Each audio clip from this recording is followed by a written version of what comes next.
cheese has always been like magic, in the sense it's just a few simple ingredients, and then when you put them all together, milk, cultures, rennet, salt, these four ingredients, right? And when you put them together, there are so many permutations and combinations and ways in which you can make thousands of cheeses.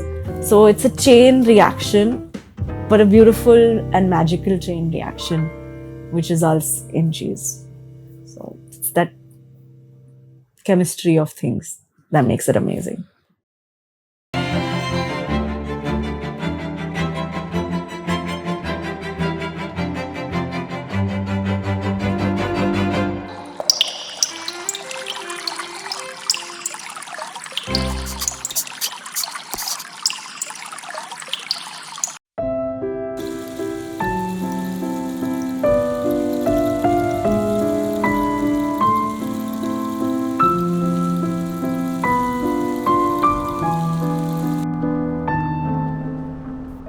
Mumbai is the city, but Bombay is the emotion. And I grew up in Bombay. It was Bombay when I was born, it was Bombay when I was growing up. And for me, it will still be Bombay. I will die also, it will still be Bombay for me. One of the things I love doing in Bombay, in my city, is just walking around. I always love exploring it as a tourist, having a chai, having some bun maska, and just you're back in history.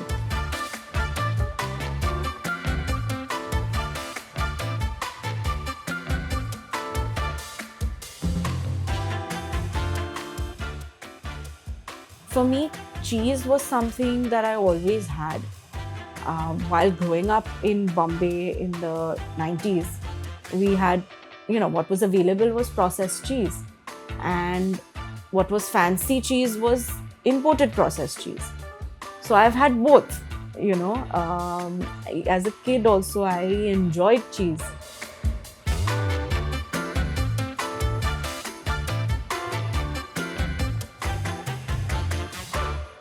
Cheese for me is a very agrarian product, but for me it's much more than that.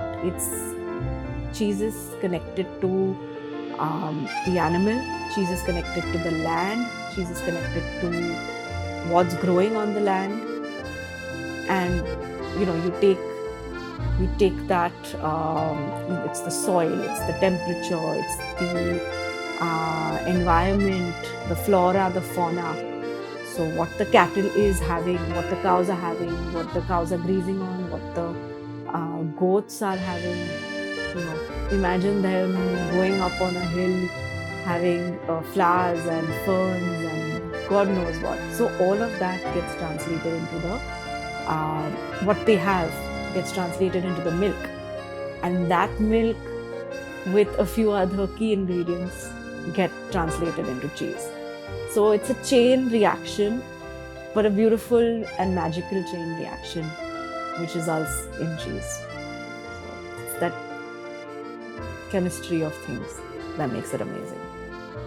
When I was 17, I had gone to Antwerp, which is in Belgium, to visit an aunt, and I stayed with them for a couple of weeks. And apparently, that time emailing was the thing. There was no WhatsApp or instant messaging, but we used to email each other.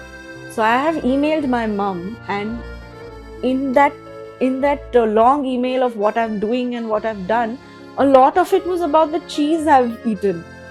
But we realized it, I was subconsciously or somewhere, always very drawn towards it. As a kid also, I enjoyed cheese. It's that thing that, some people are born with a silver spoon in their mouth. I think I loved cheese since the beginning. It was filled with that.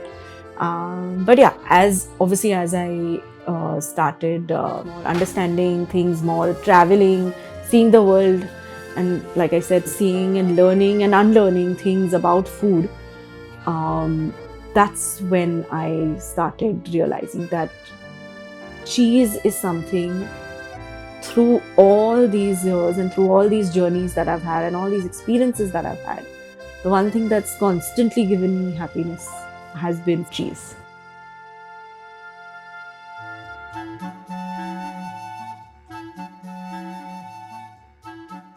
I studied food in New York many years ago, and I always say and I always feel that that was one of the turning points, because I got exposed to a lot of different kinds of food and different kind of food ways, not just not just with cheese, but also with many other ways of thinking about food, whether it was food anthropology, food photography, food writing, food nutrition. These were actually some of my subjects.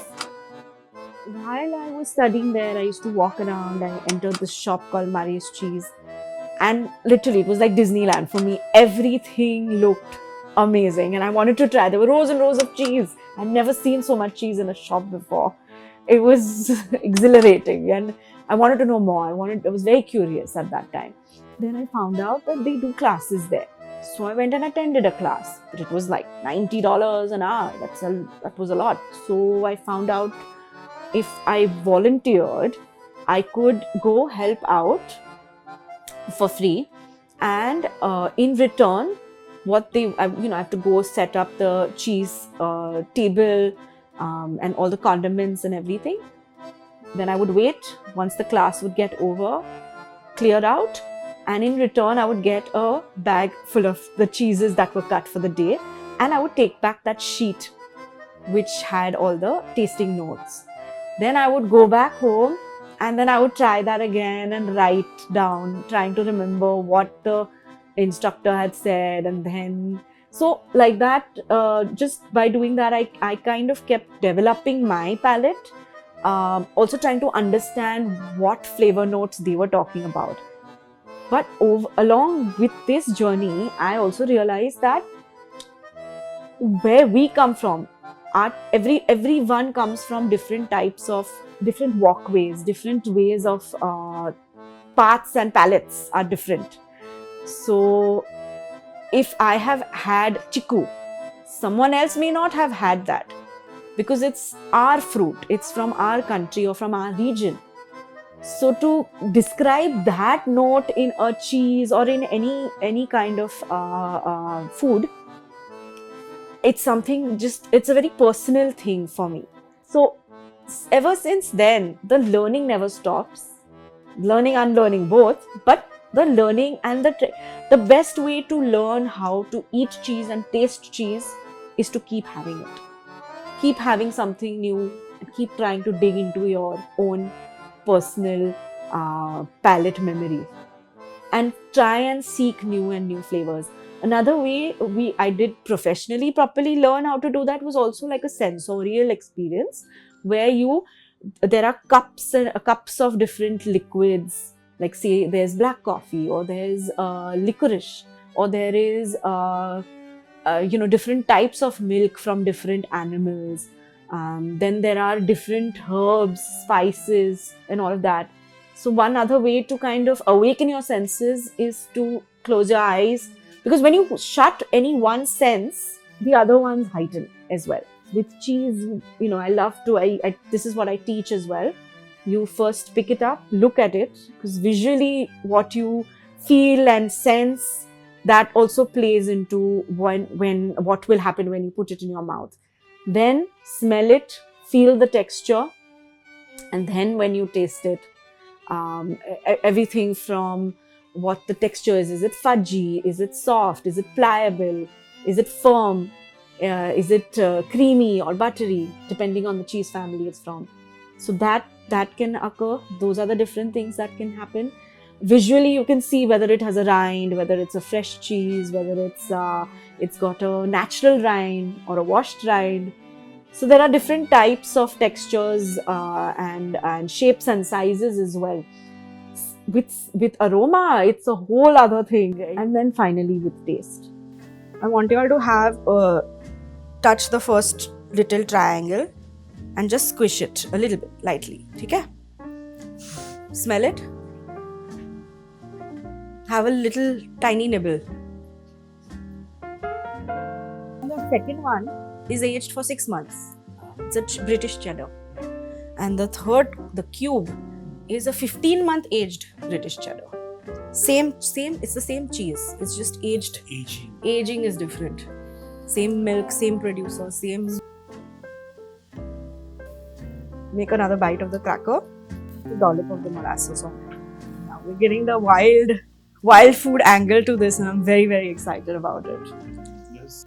So blue, it's got a lot of like, especially this one. This one is a Danish blue cheese, and it's got like a very marine kind of smell. Sometimes the aroma is much stronger and the taste can be much milder. Sometimes it can be the other way around as well. So yeah, it's flavor notes can be anything. There's one American way to describe a very farm-like, animal-like cheese. The word is called barnyardy. Because I learned a lot of my cheese language in the US, I love using the word barnyardy to describe a very animal-like feeling. It smells like a barnyard, or it can smell like an attic.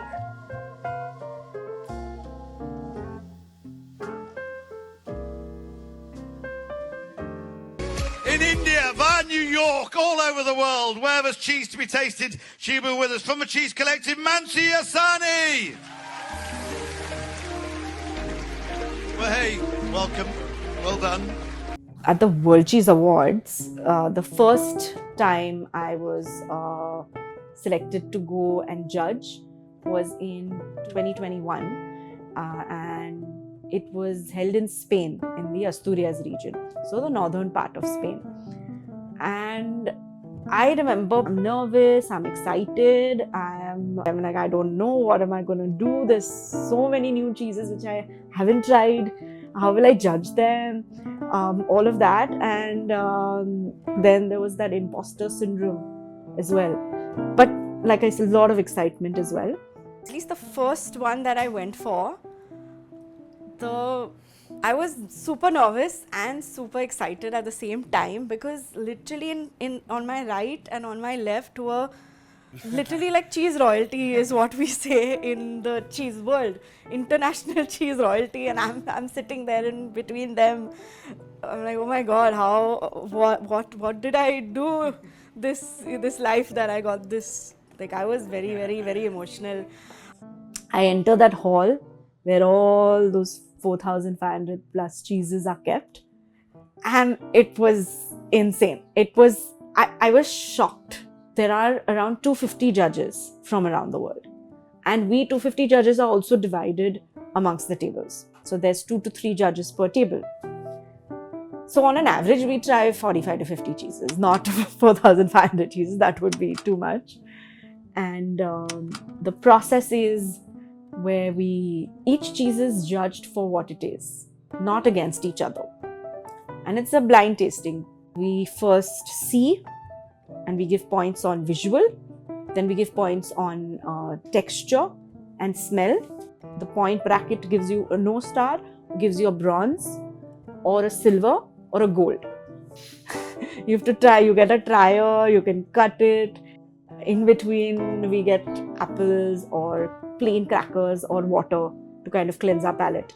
Finally, you are left with the gold cheeses. Then us 3 judges collectively decide which one will be the super gold.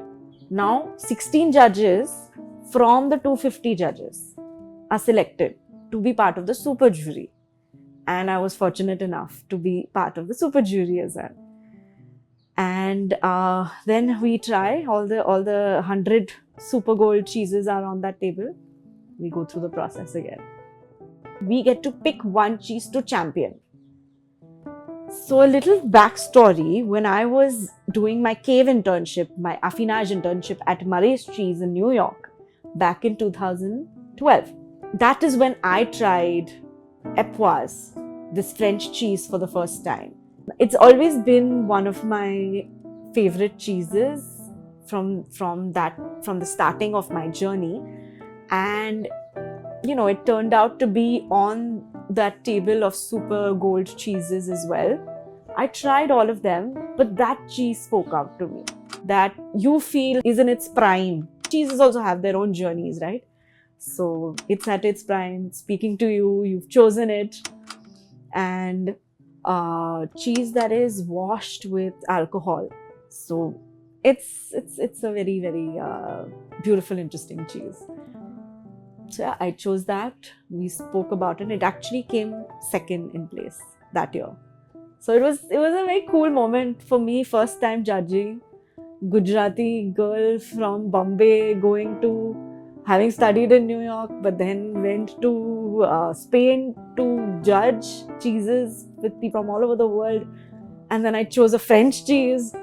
It's just the semantics of it really, really excites me. For me, cheese has always been like magic, in the sense it's just a few simple ingredients, and then when you put them all together, milk, cultures, rennet, salt, these 4 ingredients, right? And when you put them together, there are so many permutations and combinations and ways in which you can make thousands of cheeses.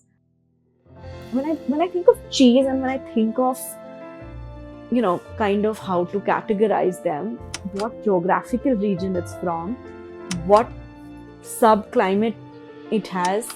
So that's why some of our indigenous Indian cheeses are the way they are, because of the land, because of where they were made. For example, with Kalari, it's very interesting how it's called Doodh Roti.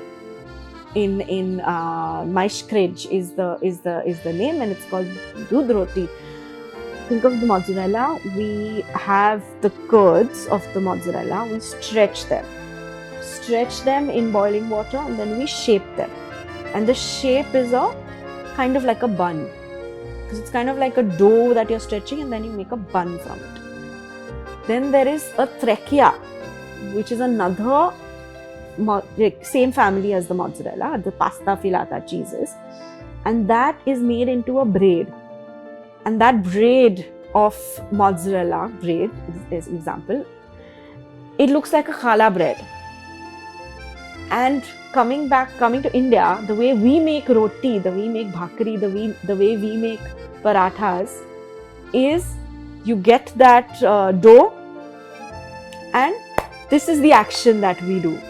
That is how we make roti, that is how we make bhakri, with a hand. So the same action is done to make kalari. So that's why doodh roti, because we are making, kind of using that cheese curd to make our type of bread. Yeah, indigenous Indian cheeses are something that are super, super special, because they're part of our culture, they're part of our heritage, they're part of our history. And for example, there's Kalari from Kashmir, there's Bandel from Bengal. There are some parts of India where we get beautiful churki as well, fresh as well as aged. And we also have Toplinu paneer, and we have Surti paneer as well. So I feel that one of the reasons why we as Indians tend to look towards Europe or other countries for cheese, I feel a part of it has got to do with our post-colonial hangover. So as a cheese maker, as a cheesemonger, as an international cheese judge, I definitely want to have a moment where history will be remade and Indian indigenous cheese is put on that global world map. Europe has had a more of a history, a more varied history with cheese. But we have always been a very milk-loving country, dairy-forward country. So cheese has to be loved.